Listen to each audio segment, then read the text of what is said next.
Anirudh, rockstar Anirudh and superstar Rajinikanth, two stars combining a match made in heaven. Not only is there a blood relation, Anirudh is in fact a fan of a superstar, and even years ago he used to have superstars poster in his social media sites. So what's interesting is that, of course, everybody will agree that Ilaiyaraaja was the most prolific music director in Superstar Rajinikanth's filmography. But if we come from him to silver medal, bronze medal, and so on, so Deva did a few, but A.R. Rahman did more. A.R. Rahman did probably about 9 films with Superstar Rajinikanth until the most recent Lal Salam, right? He did a bunch. And after that, with a bronze medal comes Anirudh. And looking at the pace that both of them are setting, blazing the trails, it looks like if things go right, Anirudh might even, how to say, hope to or want to cross A.R. Rahman's number of films. They are about halfway there already, in fact, by now. And Deva maybe slightly less than A.R. Rahman, but whether it's equal to Anirudh, I'll have to look at the numbers. Maybe around the same as of now, at least. So if we look at Anirudh's work with Superstar Rajinikanth, it all started with Pete in 2019, directed by Karthik Subbaraj. Again, a bit interesting because Karthik Subbaraj's go-to person before that was music director Santosh Narayan, who coincidentally did 2 films with Superstar Rajinikanth, Kabali and Kala, in which Kabali definitely blew people's minds with that Nerupuda song. And unfortunately, it was a bit of a front-loaded film, very similar to Coolie, whereby the kind of combination that came about, the kind of music attraction and producer and so on, caused a lot of hype, but things sort of flamed out. But that initial front-loading hype was big enough for Superstar Rajinikanth to give Sana and Paranjit a second opportunity. Okay. However, coming back to Anirudh and Superstars tag team, so 2019's Pete, I'm trying to list it out and then to see which how should we rank them, right? So far, so Pete came in. Then after that we had Darbar, A.R. Murugadas direction. So in Pete, Karthik Subbaraj changed from Santosh Narayan to Anirudh, a kind of a new combination of the time. Anirudh was a bit nervous, I think, when he worked on the music, not surprising. But he did manage to deliver a safe hit, put in S.P. Balasubramaniam's vocal for Good Luck, and also he used some North or Northeast Indian traditional music that was very trendy at the time, incorporated that, and then Maranamas became one of new breakout hits of Rajini in Peta. So Anirudh was kind of in the safe zone. And then in Darbar, he explored more of his personal favorite, which is remixing. He in fact said he considers himself a producer rather than a music director per se, and that is a bit of an issue with Anirudh because, like Atli, the director Atli, the lack of originality in their work is although they create banger work, but the originality of it is always an issue.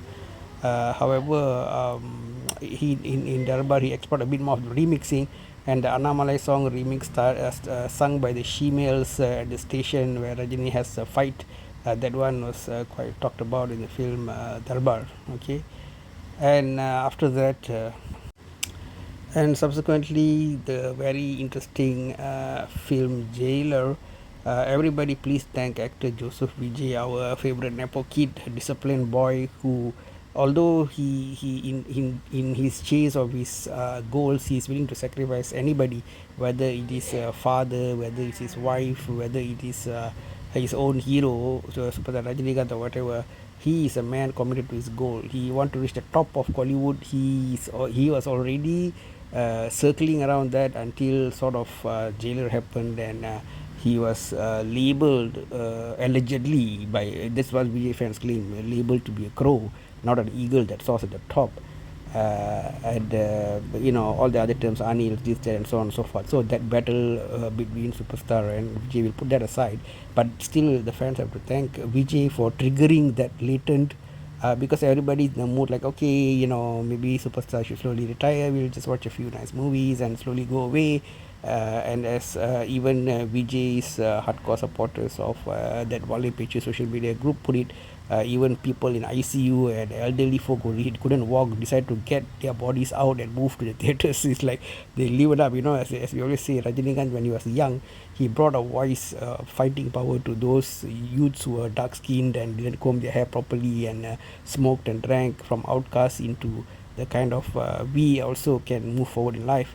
So now he's bringing that kind of a voice to elderly people, that elderly people also can function in society, can do as well as young people, and so don't count them out, right? So the Jailer film was like a burning feeling. It is a summary of all the angst of Rajini fans as being, how to say, in a way insulted by Vijay's behavior. So Anirudh came in, the lyricist Super Subu came in, Nelson, I think he was a bit surprised with all the fuss, but he tried to give his best because he was also coming from a down and out situation. With the beast by again Vijay, right? So Vijay is everywhere around, and all this propelled Jailer to the peak. And the music by Anirudh in Jailer is one of the best. Everybody agrees.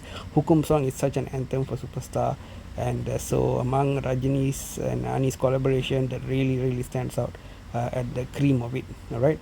Then after that, Veteran happened. Veteran is again a bit more subdued. Another issue with the recent Anirudh Superstar combo is, of course, Anirudh is being criticized for singing his own voice for the most of the songs without giving a lot of other singers opportunity. Putting that aside, the lyrics also always breaking the fourth wall, always singing like you are a superstar, you know, the theater will do this one, rather than singing of him as a character in that film, and also maybe in a subtle way they can bring in those Easter eggs like that about him being a superstar and all, but not too blatantly. Now here it's like too blatant, and we do not know that's a good thing or bad thing. Fans don't mind, but the general public might not like enjoy that so much. So that's something Anirudh and especially his lyricists can hopefully look at. So in terms of music itself, Veteran, although Mansilayo was trending for a short while, and then Hey Superstar was quite okay, nice guitar-driven song. Didn't create much of a splash, right? Then and the director also was not so much. He's like a very more serious kind of filmmaker. So yeah. Well, subsequently, Anirudh got back into a director he was very comfortable with, which is Lokesh Kanagaraj. So both Lokesh and Nelson are considered like buddies, chummy buddies to Anirudh. So usually their combined output is usually very good. And so what can we say about Kohli? Now in Kohli, Anirudh want to give his best, but a big handicap happened when the initial teaser was released, and Ilayaraja immediately put a court case on the songs that were played at disco and so on, and so that put a big dampener, because in Darbar, in the Annamala remix, we all enjoyed it greatly. So they were able to take all those 80s, 90s masterpieces and really elevate it. But due to the Raja issue, both the fighting scene background song, I think the Loyola College Laila is something, I think it's a Deva's music. So they had to sort of bypass some of the Ilayaraja's best work with Rajini in the 80s. If they had really been able to go all out and Anirudh had a chance to remix them, I think the movie would have been twice as badass as what came out. Unfortunately, the legal situation is such that Anirudh couldn't do much. Then again, as I said, Anirudh is a good producer. How much is he as a pure music director, like the classic people like Ilayaraja and all, or even A. Rahman, it's up for debate, right? So there's a bit of Achilles heel there, and also the fact that movies are taking much longer to make. In those days, we made very good movies. People like Maniratnam, people like S.P. Muthuraman all gave good movies in 3 to 6 months. Ilayaraja would just, with the work ethic of Ilayaraja, from 4 a.m. till midnight he worked. So I need to should look at all these things too. Rest in part.